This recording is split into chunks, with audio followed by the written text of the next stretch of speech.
রাজনৈতিক পরিবর্তন একটি দেশের জন্য নতুন সম্ভাবনার দরজা খুলে দেয়।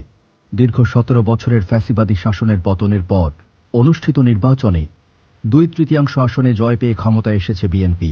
নতুন সরকার এখন নির্বাচনী প্রতিশ্রুতি বাস্তবায়ন, সুশাসন প্রতিষ্ঠা এবং অর্থনৈতিক গতিশীলতা ফিরিয়ে আনার লক্ষ্যে ধারাবাহিকভাবে বিভিন্ন উদ্যোগ গ্রহণ এবং কার্যকরী নির্দেশনা প্রদান করছে। ক্ষমতায় আসার পরই রাজনৈতিক শিষ্টাচারের একটি ভিন্ন ও উজ্জ্বল দৃষ্টান্ত স্থাপন করেছেন প্রধানমন্ত্রী। নির্বাচনে নিরঙ্কুশ সংখ্যাগরিষ্ঠতা নিয়ে বিজয়ী হয়েও তিনি পরাজিত রাজনৈতিক নেতাদের বাসায় গিয়ে তাদের সঙ্গে সাক্ষাৎ এবং প্রধান বিরোধী দলের ইফতারে অংশগ্রহণ করে পারস্পরিক সমঝোতা ও রাজনৈতিক সৌহার্দ্যের বার্তা দিয়েছেন।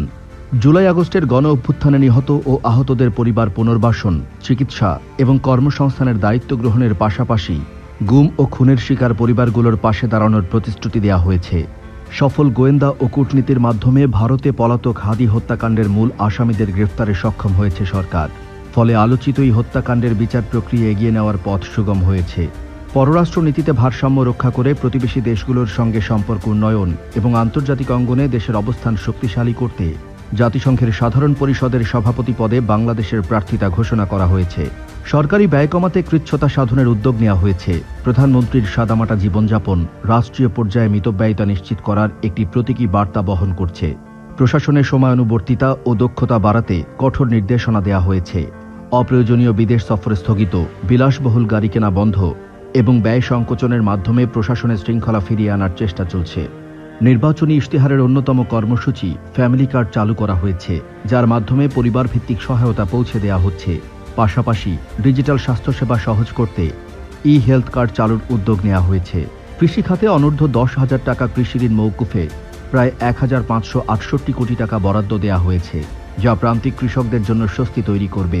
শহীদ প্রেসিডেন্ট জিয়াউর রহমানের ঐতিহাসিক খাল খনন কর্মসূচি পুনরায় চালু করা হয়েছে। ৫ বছরে ২০,০০০ কিলোমিটার খাল খননের পরিকল্পনা বাস্তবায়ন শুরু হয়েছে। পরিবেশ সুরক্ষায় ৫ বছরে ২৫ কোটি বৃক্ষরোপণ এবং কৃষকদের জন্য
করতে প্রশাসন ও বাহিনী সমূহে মেধাভিত্তিক নিয়োগ ও পদোন্নতি নিশ্চিত করার নির্দেশনা দেওয়া হয়েছে।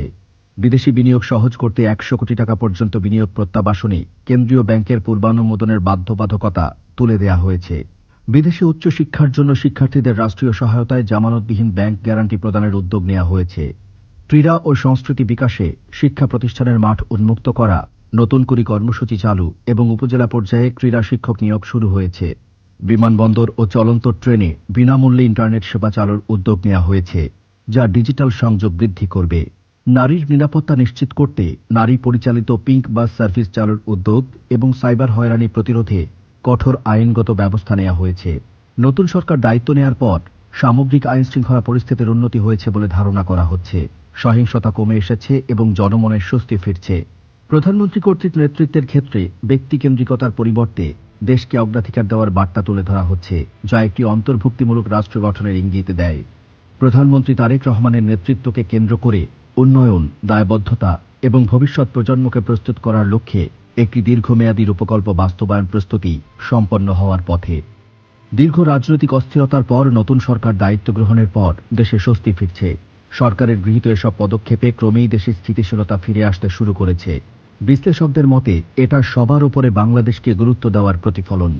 এসব সংস্কারমুখী ও মানবিক পদক্ষেপগুলোর ধারাবাহিকতা বজায় থাকলে বাংলাদেশ ভবিষ্যতে আরও উন্নত, সমৃদ্ধ, গণতান্ত্রিক এবং স্বনির্ভর রাষ্ট্র হিসেবে বিশ্ব মঞ্চে নিজের শক্ত অবস্থান তৈরি করে নেবে খুব অল্প সময়েই।